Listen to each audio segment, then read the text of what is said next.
देखिए आज हमको पढ़ना है केमिस्ट्री का शून्य कोटि अभिक्रिया के वेग स्थिरांक और अर्धायु का व्यंजक प्राप्त कीजिए। बहुत ही सिंपल क्वेश्चन है, कठिन है नहीं। बस शून्य कोटि की अभिक्रिया किसे कहते हैं यही हमें लिखना है। देखिए जैसे मान लेते हैं कोई अभिक्रिया है, जैसे मान लेते हैं कि एक अभिक्रिया है R गिव्स आउट P।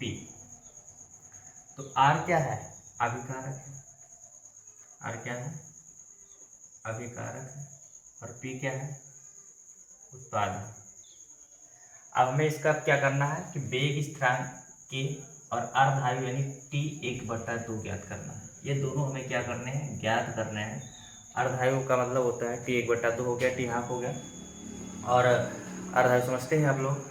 और वेग स्थिरांक क्या होता है? K होता है। अब देखिए वेग जो होता है वो समानुपाती होता है किसके?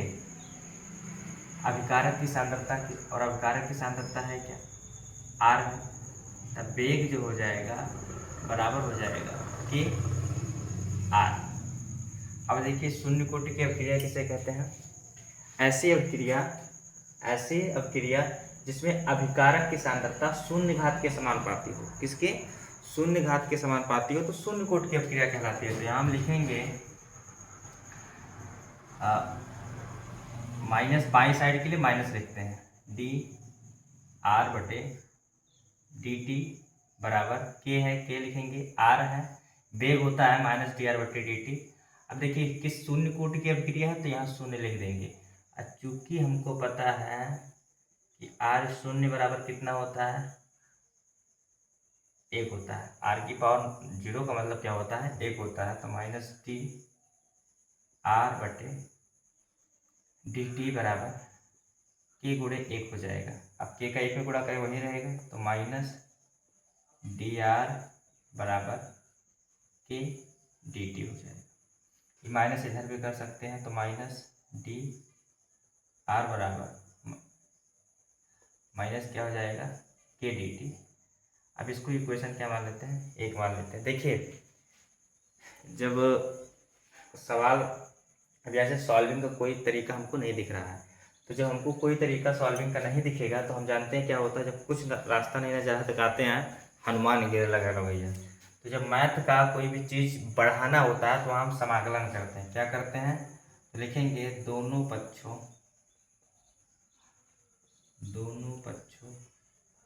का समाकलन करने पर। अब यहाँ देखिए दोनों पक्षों का समाकलन करेंगे तो यहाँ क्या हो जाएगा? जब दोनों पक्षों का समाकलन करेंगे तो समाकलन लगाएंगे, dr हो जाएगा,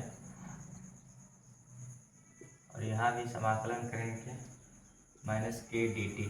अब एक चीज़ और समझ लीजिए कि वेग जो ये होता है इसका समाकलन नहीं होगा तो माइनस, देखिए चूँकि dx का समाकलन होता है x + c, ठीक है, तो dr का समाकलन क्या हो जाएगा? r केवल हो जाएगा, k का होगा नहीं, निश्चित वैल्यू का होगा नहीं, -k बाहर हो जाएगा। dt का समाकलन केवल क्या हो जाएगा? t हो जाएगा, सॉरी dt का समाकलन होगा। और चूंकि यहाँ जब dt का समाकलन करेंगे तो बराबर क्या हो जाएगा? t + c। तो यहाँ r हो जाएगा, यहाँ पे c होगा जाओ तो -k t हो जाएगा। और समीकरण क्या बन जाएगा? ओ t और प्लस यहाँ क्या हो जाएगा? c। ये समीकरण क्या हो जाएगा? 2। अब c है क्या? समाकलन। c बराबर क्या है? समाकलन स्थिरांक। समाकलन स्थिरांक है c। अब देखिए हमको प्रारंभिक सांद्रता मानना था तो r बराबर क्या मान लेंगे? r बराबर हम ले लेंगे r0, क्योंकि शून्य कोटि की अभिक्रिया है, और हम t बराबर क्या मान लेंगे? 0। तो r की जगह क्या रख देंगे? r0 बराबर -k गुणे t की जगह क्या रख देंगे? 0 + c। अब c बराबर हो जाएगा हमारा r0। इस समीकरण क्या मान लेते हैं? 3। अब देखिए c की वैल्यू होगी, अब c का मान जो उठा करके हम समीकरण कहाँ रख देंगे? 2 में। c का मान समीकरण 2 में रखने पर, अब 2 देखिए क्या है? यहाँ है r है, तो r की जगह लिख देंगे क्या? r0 बराबर -kt ऐसे लिख देंगे। टी बराबर सॉरी सी का जगह आर नॉट हो गया, माइनस के टी है, के टी ऐसे ही लिख देंगे, प्लस सी है ऐसे ही लिख देंगे। हमको देखो के का मान ज्ञात करना है। किसका मान ज्ञात करना है? के का। अब ओ सॉरी सर, पहले समीकरण लिखते हैं। देखिए आर है यहाँ लिख दिए, बराबर माइनस के टी है यहाँ लिख दिए, प्लस सी है ना, सी लिख दिए। और सी की वैल्यू यहाँ क्या है, निकला है आर नॉट, तो सी की जगह क्या रख देंगे हम, आर नॉट। हमको के का मान निकालना, के इधर कर लेंगे तो माइनस क्या हो जाएगा, माइनस हो जाएगा, के टी इधर हो जाएगा तो क्या हो जाएगा, माइनस इधर आएगा प्लस हो जाएगा, तो यहाँ क्या हो जाएगा, आर नॉट है ये, इधर प्लस आर, उधर क्या हो जाएगा, माइनस आर। अब देखिए क्या होगा, इधर आप लोग स्क्रीनशॉट ले लीजिए। अब यहाँ क्या निकला है, के टी बराबर आर नॉट माइनस आर, तो इधर गुणे में इधर क्या हो जाएगा, ये टी गुणे में इधर क्या हो जाएगा, भाग में, तो के बराबर हो जाएगा, वेग स्थिरांक निकालना था, तो आर नॉट माइनस आर बटे में क्या हो जाएगा, टी।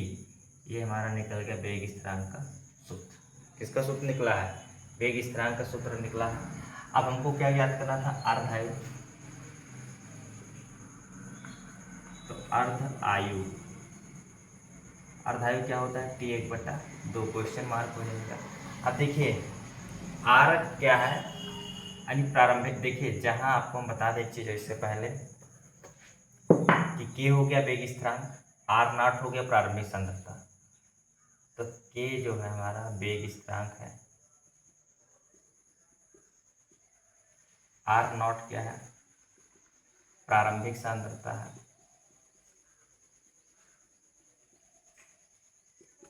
और आर क्या है, अंतिम सांद्रता है, अंतिम सांद्रता, और टी क्या है, समय। अब हमको देखिए क्या ज्ञात करना है, इसको लिख लीजिए, स्क्रीनशॉट ले लीजिए, ठीक है, स्क्रीनशॉट ले लीजिए।